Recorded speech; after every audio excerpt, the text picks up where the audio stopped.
सोनाक्षी तकरीबन 3 माह से इस मुर्दा घर में काम कर रही थी। उसने ये जॉब मजबूरी में हासिल की थी। उसने बहुत कोशिश की कि उसे कोई और काम मिल जाए, लेकिन अभी तक उसे कामयाबी नहीं मिली थी। मुर्दा घर के तस्वुर से ही उसकी जान निकलती थी। जिस दिन से वो काम पर आई थी, उसे अक्सर ऐसा महसूस होता था कि जैसे मुर्दा घर में कोई साया हो जो उसका पीछा कर रहा है। वो जब भी किसी काम से मुर्दा घर में जाती तो उसको अजीब सी नागवार बू आती। बाज़ औक़ात तो उसे ऐसा लगता जैसे उसके पीछे कोई खड़ा हो। मुर्दा घर में चारों ओर लाशें ही लाशें थीं। उसे इन सब का रिकॉर्ड तैयार करना होता था। इस काम में उसके साथ एक वार्ड बॉय था जो उसकी मदद किया करता था। ऐसा बहुत कम होता था कि वो बिना वार्ड बॉय के मुर्दा घर में आती। वो हमेशा वार्ड बॉय के साथ ही मुर्दा घर में जाया करती थी। और फिर अगले ही हफ्ते उसकी ड्यूटी तब्दील हुई और वो नाइट शिफ्ट में आ गई। रात में वो पहली बार काम कर रही थी। उसको तो दिन में भी मुर्दा घर से खौफ आता था, और अब नाइट शिफ्ट ने तो उसके अंदर के खौफ में कई गुना इजाफा कर दिया था। वो अपने रूम में बैठी थी और रिकॉर्ड को दुरुस्त कर रही थी, जब ही उसको मुर्दा घर में से किसी के चिल्लाने की आवाज़ आई। वो घबरा गई। उसने मुर्दा घर जाने की बजाय वार्ड बॉय को बुला लिया और फिर इसके साथ मुर्दा घर में दाखिल हुई। उसने वार्ड बॉय को बताया कि मुर्दा घर में से उसने किसी के चिल्लाने की आवाज़ सुनी है। वार्ड बॉय ने इधर उधर घूमकर पूरे मुर्दा घर का चक्कर लगा लिया, लेकिन उसे कुछ नहीं मिला। तो फिर आकर उसने कहा, मैडम यहाँ तो कोई नहीं है। फिर उसने तंज़िया अंदाज में कहा, मेरे ख्याल में इन मुर्दों में से कोई चिल्लाया होगा। सोनाक्षी ने गुस्से से कहा, तुम्हें क्या लगता है मैं झूठ बोल रही हूँ? मैंने खुद किसी के चिल्लाने की आवाज़ सुनी है।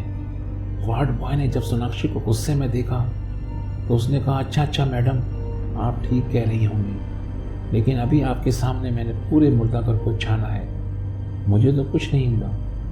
सोनाक्षी ने कहा, अच्छा ठीक है, तुम जाओ, जब तुम्हारी ज़रूरत होगी मैं तुम्हें बुला लूँगी। वार्ड बॉय के जाने के बाद वो मुर्दा घर में आ जाने वाली 4 लाशों की डिटेल्स देख रही थी। मरने वालों में एक लड़की, 2 लड़के और एक बूढ़ा शामिल था। वो चारों लाशों का बगौर जायज़ा ले रही थी कि जब ही उसको किसी के सांस लेने की आवाज़ महसूस हुई। उसने घबरा कर इधर उधर देखा। फिर उसको ऐसा लगा जैसे सांस लेने की आवाज़ लड़की की सिम से आ रही हो। वो जल्दी से लड़की के पास गई।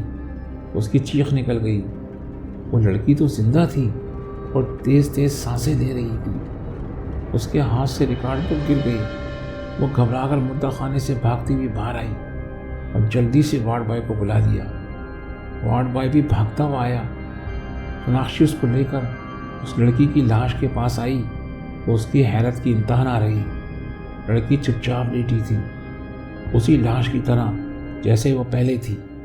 वार्ड बॉय ने काफ़ी कोशिश की, लेकिन लड़की जूं की तू रही। तो वार्ड बॉय ने गुस्से से कहा, मैडम लगता है ये काम आपके बस का नहीं, आप छुट्टी करो और घर जाओ, क्यों बार बार मुझे परेशान कर रही हैं आप। वार्ड बॉय बड़बड़ाता हुआ मुर्दा घर से चला गया। सोनाक्षी अब गुस्से में थी, लेकिन अगले ही लम्हे जैसी सोनाक्षी उस लड़की की लाश की तरफ मुड़ी तो उस लड़की ने आंखें खोल दी और तेज़ तेज़ सांसें लेने लगी। सोनाक्षी एकदम चिल्लाकर पीछे हटी तो उस लड़की ने बहुत ही कर्व से पुकारा, देखो लड़की, मैं नहीं चाहती कि तुम किसी और को बुलाओ, ये राज सिर्फ तुम्हें बताना चाहती हूँ। मेरा नाम अनीता है।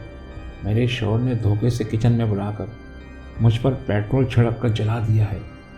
समाज के लिए मैं मर चुकी हूँ, लेकिन हकीकत यह है कि मेरी आत्मा को जब तक सुकून नहीं मिलेगा, जब तक मेरा खून ही जिंदा है।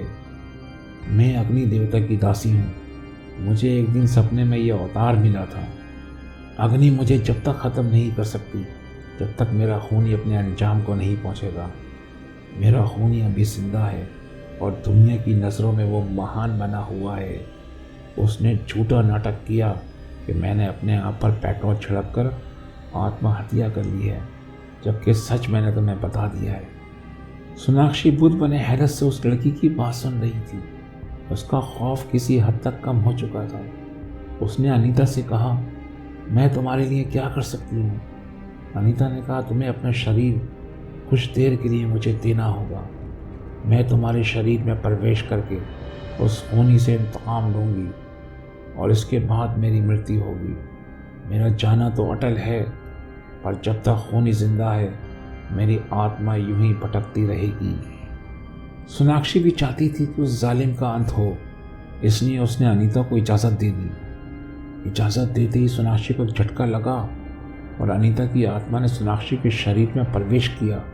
इसके बाद क्या हुआ सोनाक्षी को कुछ याद नहीं, बस उसको लगा जैसे एक झटका सा लगा हो। जब उसकी आँख खुली तो अनीता की लाश उसके सामने पड़ी थी।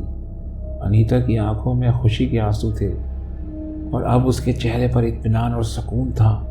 सोनाक्षी ने अनीता के चेहरे पर कपड़ा डाल दिया और मुर्दा घर से बाहर आ गई। और फिर अगले रोज़ टीवी पर यह खबर आ रही थी कि एक आदमी ने अपने फ्लैट से कूदकर आत्महत्या कर ली। और ख़बरों ने मज़ीद बताया कि अभी कुछ ही दिन पहले उस शख्स की बीवी ने खुद को पेट्रोल छिड़क कर जला लिया था।